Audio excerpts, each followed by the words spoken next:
যেই ম্যান্ডেটগুলো নিয়ে এনসিপি আসলে যাত্রা শুরু করেছে তার প্রথম বিষয়টাই হচ্ছে সংস্কার, বিচার, সংস্কার এবং একটা নির্বাচন, যেটা আমরা বলেছিলাম গণপরিষদ নির্বাচন, কারণ এখানে সংস্কার, সংবিধান সংস্কারের একটা জায়গা ছিল। তো সেই জায়গা থেকে এনসিপির ম্যান্ডেট যেহেতু সংস্কার, সেখানে এনসিপি সরে যাওয়ার কোনো যৌক্তিকতা নাই।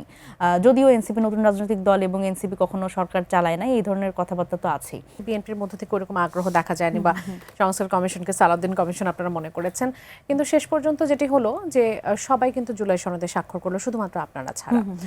আপনারা আবার বলছেন যে বাকিরা আসলে সেভাবে আগ্রহ দেখায়নি, বা এটা আস্তে আস্তে মিলিয়ে গেছে সংস্কারের বিষয়টুকু। এটার জন্য কি এককভাবে কোনো দলকে দায়ী করবেন, নাকি মানে এর পেছনে আপনাদের অনাগ্রহ বা আপনাদেরও কি কোনো দায়বদ্ধতার জায়গা থেকে কোনো ত্রুটি বিচ্যুতি আপনারা দেখতে পান কিনা? দেখেন, আমি যদি বলি যে সংস্কারটা আসলে এই পর্যন্ত আনার পেছনে সবচেয়ে বেশি উচ্চকিত ছিল হচ্ছে একটি দল হিসেবে, সেটি হচ্ছে এনসিপি। এবং দেখেন, এনসিপির যেই ম্যান্ডেটগুলো নিয়ে এনসিপি আসলে যাত্রা শুরু করেছে তার প্রথম বিষয়টাই হচ্ছে সংস্কার, বিচার, সংস্কার এবং একটা নির্বাচন, যেটা আমরা বলেছিলাম গণপরিষদ নির্বাচন, কারণ এখানে সংস্কার, সংবিধান সংস্কারের একটা জায়গা ছিল। তো সেই জায়গা থেকে এনসিপির ম্যান্ডেট যেহেতু সংস্কার, সেখানে এনসিপি সরে যাওয়ার কোনো যৌক্তিকতা নাই।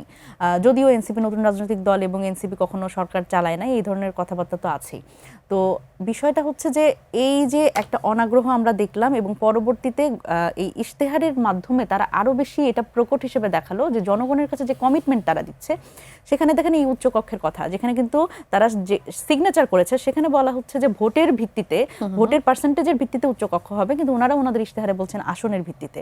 সুতরাং এই যে আমরা দেখেছি সংরক্ষিত নারী আসনের মতো আরো একটি সংরক্ষিত 100 জনের একটা উচ্চ কক্ষ হতে যাচ্ছে, এবং সেটা আসলে আমার মনে হয় যে জনগণের অর্থ, গণভোটে যদি হ্যাঁ জয়যুক্ত হয়, সেক্ষেত্রেও কি সেই সুযোগটা, মানে বিএনপি যদি ক্ষমতায় আসে, সেই সুযোগটা কি তাদের থাকবে? এই যে দেখেন, এটাই হচ্ছে আমাদের পাজলটা।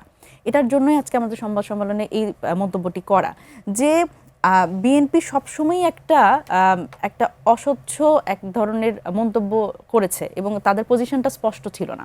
সেই জায়গা থেকে তারা ইশতেহারে এক কথা বলছে, আবার তারা হলো জুলাই সনদে স্বাক্ষরও করেছে। সুতরাং স্বাক্ষর করলে গণভোটে যদি হ্যাঁ জয়যুক্ত হয়, তাহলে যদি বিএনপি জনগণের ম্যান্ডেটে ক্ষমতায় আসে, তাহলে বাস্তবায়ন করার দায়ভার কিন্তু তার। তো সেই জায়গা থেকে আসলে তারা কোন পজিশনটা নিবে? তারা কি তাদের ইশতেহারে যে পজিশনটা নিয়েছে সেই পজিশনটা নিবে, নাকি আসলে তারা আসলে ইশতেহারে জুলাই সনদের কথাটা যেভাবে আসলে বিএনপি এনেছে, সেটি আপনাদের কাছে মনে হচ্ছে না যে তারা আসলে?